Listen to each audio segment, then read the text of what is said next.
कुर्बानी के जानवरों में भैंस या कट्टा जो है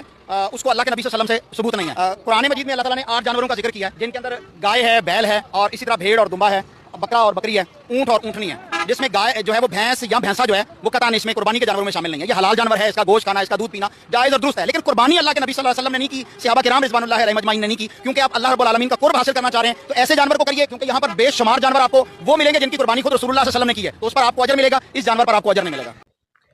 आऊज़ु बिल्लाहि मिनश्शैतानिर रजीम बिस्मिल्लाहिर रहमानिर रहीम अल्हम्दुलिल्लाहिल्लज़ी हदाना इलस सिरातिल मुस्तकीम वस्सलातु अला मन इख्तस्स बिखुलुकिल अज़ीम व अला आलिहि व अस्हाबिहिल्लज़ीना कामू बिनुसरतिद दीनिल क़वीम अम्मा बाद फ़अऊज़ु बिल्लाहि मिनश्शैतानिर रजीम बिस्मिल्लाहिर रहमानिर रहीम वमा आताकुमुर रसूलु फ़ख़ुज़ूहु वमा नहाकुम अन्हु फ़ांतहू सदक़ल्लाहुल अज़ीम वबल्लगना रसूलुहुन नबियुल करीमुल अमीनुर रऊफ़ुर रहीम। मुअज़्ज़ज़ मोहतरम सामीन व नाज़रीन, हालिया अय्याम में एक मौलवी साहब का क्लिप सुनने का इत्तफ़ाक़ हुआ, जिन्होंने एक मनसूस मसला को मुतनाज़ बनाने की सही नाकाम की है। मौसूफ़ कहते हैं कि भैंस और कट्टे की कुर्बानी जायज़ नहीं है, हालांकि कुरान और हदीस और इजमा इसके बिल्कुल बरअक्स नज़र आते हैं, जिसके बाद बंदा ये बात कहने पर मजबूर हो जाता है कि ये मौसूफ़ की महज कम इल्मी और जहालत है, और अगर फिर ये जहालत नहीं तो मौसूफ़ की ख़यानत है और वहदत उम्मत के शराज़ा को बखेरने की मज़मूम साजिश है, जबकि मामला अज़हर मिनश शम्स है। आपने इन मौलवी साहब का वीडियो क्लिप भी सुना, जिसके अंदर इन मौलवी साहब का दावा ये है कि हमने कुरान और हदीस पढ़ा हुआ है और हमने जो कुरान और हदीस की किताबें जो पढ़ी हैं तो उनके अंदर न तो भैंस की कुर्बानी है, न कट्टे की कुर्बानी है, और न ये रसूलुल्लाह से साबित है, न सहाबा से, और न ही ये कुर्बानी जो है अइम्मा दीन से साबित है। इन मौलवी साहब का काम ही यही है कि जो इल्म अमल मुसलमानों का है, यानी कदीम मुसलमानों और कसीर मुसलमान जिसके ऊपर हैं, वो उसके अंदर इंतशार व इफ्तराक पैदा करने के लिए कोई ना कोई ऐसी नई बात छोड़ते रहते हैं। इन मौलवी साहब की बात से ये ज़ाहिर है कि भाई रसूलुल्लाह सल्लल्लाहु ताला अलैहि वसल्लम ने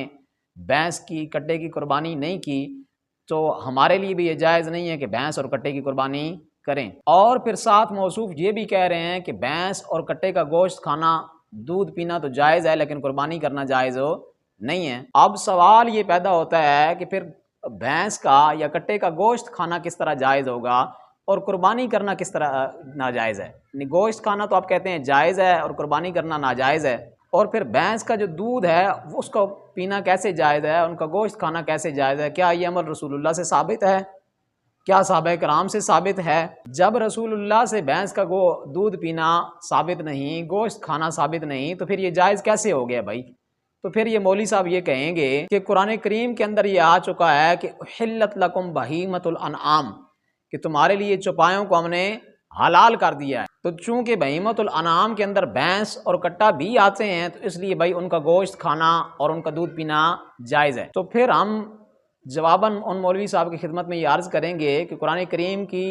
सूरह हज की आयत नंबर 34 के अंदर अल्लाह तबारक व तआला इरशाद फरमाता है कि हमने हर उम्मत के लिए कुर्बानी रखी है ताकि वो इस बात को याद करें, यानी अल्लाह का नाम लें कि अल्लाह तबारक व तआला ने बहीमतुल अनआम को, यानी चौपायों को उनके लिए हलाल करार दिया है। तो इस आया मुकद्दसा से ये बात साबित हुई कि कुर्बानी जो है वो बहीमतुल अनआम में से है। तो फिर इसके ऊपर ये इतराज़ ये करेंगे कि देखें भाई, जैसे नील गाय है, ज़राफ़ा है, इसके अलावा हिरन है, तो ये भी तो बहीमतुल अनआम के अंदर दाखिल हैं, तो आप इनकी कुर्बानी क्यों नहीं करते? तो हम ये कहते हैं कि जिन बहीमतुल अनआम की कुर्बानी जायज़ है उनको अल्लाह तबारक व तआला ने सूरह अनआम के अंदर ज़िक्र फरमाया है कि ये बहीमतुल अनआम जो हैं इनकी कुर्बानी जायज़ है, और उनकी 8 अक़साम बयान की हैं। मिनद्दान इस्नैन व मिनल माज़ इस्नैन व मिनल इबिल इस्नैन व मिनल बकर इस्नैन। ठीक है, कि 2-2 बकरी में से यानी नर और मादा, इसी तरह 2 भेड़ में से नर और मादा, इसी तरह 2 ऊँट में से नर और मादा, और इसी तरह 2 बकर में से यानी गाय में से नर और मादा। अब सबसे पहले देखें कि कोई भी ज़ुबान है ना, चाहे उर्दू है चाहे इंग्लिश है, तो आप उसका माना मुतय्यन करने के लिए, उसका माना देखने के लिए, इंग्लिश है तो इंग्लिश की डिक्शनरी के अंदर जाएंगे, उर्दू है तो उर्दू की डिक्शनरी को देखेंगे, अरबी है तो अरबी की डिक्शनरी को, अरबी की लुगत को देखेंगे कि भाई लुगत वाले इस मामले में क्या कहते हैं। ٹھیک ہے، کہ دیکھیں ناؤز باللہ کل کوئی ایک بندہ اٹھ کر یہ کہہ دے کہ بھائی بکر کا معنی تو مرغی ہے، تو تم لوگ تو گائے ذبح کر رہے ہو، اس کا معنی تو مرغی ہے تو مرغی کی قربانی کرو، تو بھائی ہم اس کی بات نہیں مانیں گے، اس کے جو من گھڑت معانی ہیں ان کو نہیں لیا جائے گا، بلکہ معانی وہی معتبر ہوں گے جو قرآن و سنت کے اندر موجود ہیں، ٹھیک ہے، جو رسول اللہ سے ثابت ہیں، جو صحابہ کرام سے ثابت ہیں، اور پھر جو اہل لغت نے ذکر کیے ہیں۔ تو جب ہم اہل لغت کی طرف اس معاملے کے اندر دیکھتے ہیں کہ اہل لغت نے اس کا معنی کیا کیا ہے، تو سب سے پہلے یہ بات سمجھیں کہ بھینس کو عربی کے اندر جاموس کہتے ہیں، بھینس کو عربی کے اندر جاموس کہتے ہیں۔ اب اہل لغت جو ہیں، جیسے لسان العرب کو لے لیں، 10 جلدوں کے اوپر لغت کی کتاب ہے، اس کے اندر بھی جاموس کو گائے کی قسم کہا گیا ہے، یعنی گائے کی نوع میں سے کہا گیا ہے۔ تو اس کے علاوہ جتنی بھی آپ لغت کی کتابیں اٹھائیں گے آپ کو یہی ملے گا کہ جوامیس جو ہے، بھینس جو ہے، یہ گائے کی اقسام میں سے ہے۔ اور اس کے علاوہ تمام ائمہ دین نے، محدثین نے، علماء نے، فقہاء نے بھینس کو یعنی جوامیس کو بکر یعنی گائے کی اقسام میں سے، گائے کی قسم میں سے شمار کی ہے۔ اور اس پر چند حوالہ جات آپ کی خدمت میں پیش کرنے کی جسارت کرتا ہوں۔ موطا امام مالک کے اندر امام مالک رحمہ اللہ فرماتے ہیں، ٹھیک ہے، روایت کا نمبر ہے 673، جاموس کے تحت فرماتے ہیں کہ جاموس جو ہے بھینس، تو کہتے ہیں انما ہی بکر کلھا، کہ جو جاموس ہے، جو بھینس ہے، یہ بکر ہی ہے، یعنی جاموس یعنی بھینس گائے کی اقسام میں سے ہے، تو اس کے لیے یعنی جو حکم گائے کا ہوگا تو وہی حکم جاموس یعنی بھینس کا ہوگا۔ اور اسی طرح امام بخاری اور امام مسلم کے استاد امام ابن ابی شیبہ، جن کی کتاب مصنف ابن ابی شیبہ ہے، بلکہ یہ سیاستہ کے مصنفین میں سے صرف امام ترمذی کو نکال کر باقی پانچوں کے استاد ہیں۔ امام ابن ابی شیبہ مصنف ابن ابی شیبہ کے اندر 10,848 نمبر روایت لاتے ہیں، جس کے اندر وہ امام حسن بصری رحمہ اللہ کا قول ذکر کرتے ہیں۔ اور امام حسن بصری رحمہ اللہ وہ ہیں کہ جو مولا علی کرم اللہ وجہہ الکریم کے شاگرد خاص ہیں، پہلی صدی کے ہیں، آپ نے صحابہ سے علم دین حاصل کیا۔ عن الحسنی انہ کان یقول الجوامیس بمنزلۃ البکر، تو امام حسن بصری فرماتے ہیں کہ بھائی جاموس جو ہے یعنی جو بھینس ہے وہ گائے ہی ہے، گائے کی منزلت ہے، یعنی گائے کی طرح ہے، تو جو گائے کا حکم ہے وہی جاموس یعنی بھینس کا حکم ہوگا۔ اب یہ حضرات پتہ نہیں کون سے مصنفین یا کون سی کتب یا کون سے ائمہ دین کی باتیں کرتے ہیں، ہم نے تو آپ کے سامنے پہلی صدی سے اقوال پیش کیے۔ اسی طرح امام عبد الرزاق، ان کی کتاب ہے مصنف عبد الرزاق، تو مصنف عبد الرزاق کے اندر امام عبد الرزاق 6,963 نمبر روایت لے کے آئے ہیں، جس کے اندر آپ سفیان ثوری رحمہ اللہ کا قول نقل کرتے ہیں، اور یہ بھی تابعی ہیں۔ تو سفیان ثوری رحمہ اللہ فرماتے ہیں کہ تحسب الجوامیس مع البکر، یعنی بھائی جو گائے کا حکم ہے وہی بھینس کا حکم ہے۔ اور اس کے علاوہ مولا علی کرم اللہ وجہہ الکریم کا فرمان آپ کی خدمت میں پیش کرتا ہوں۔ کتاب کا نام ہے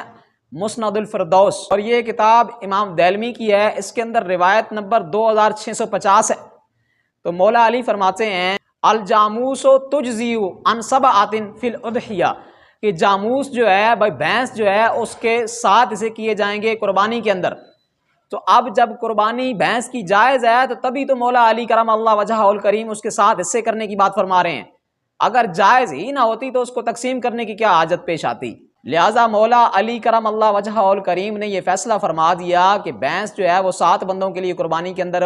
کافی ہے، اور جو گائے کا حکم ہے وہی بھینس کا حکم ہے۔ اور مولا علی کرم اللہ وجہہ الکریم صحابی رسول ہیں اور باب مدینۃ العلم ہیں، ٹھیک ہے، علم کے شہر کا دروازہ ہیں۔ تو آپ نے مولا علی کرم اللہ وجہہ الکریم کا فرمان ملاحظہ فرمایا کہ وہ بھینس کے متعلق کیا فرما رہے ہیں، اور پھر یہی وجہ ہے کہ غیر مقلدین کے بڑے بڑے علماء جیسے علی محمد سعیدی اپنے فتاوی اہل حدیث کے اندر بھینس کی قربانی کو جائز قرار دیتے ہیں۔ اسی طرح غیر مقلدین کے بڑے عالم ثناء اللہ امرتسری،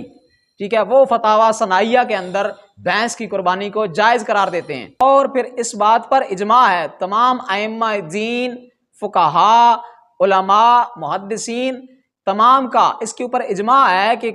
جاموس جو ہے یہ گائے کی قسم میں سی ہے۔ اور اس کے اوپر امام منذر رحمہ اللہ اپنی کتاب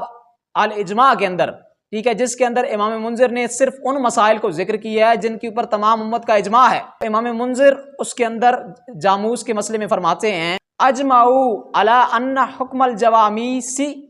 حکم البکر،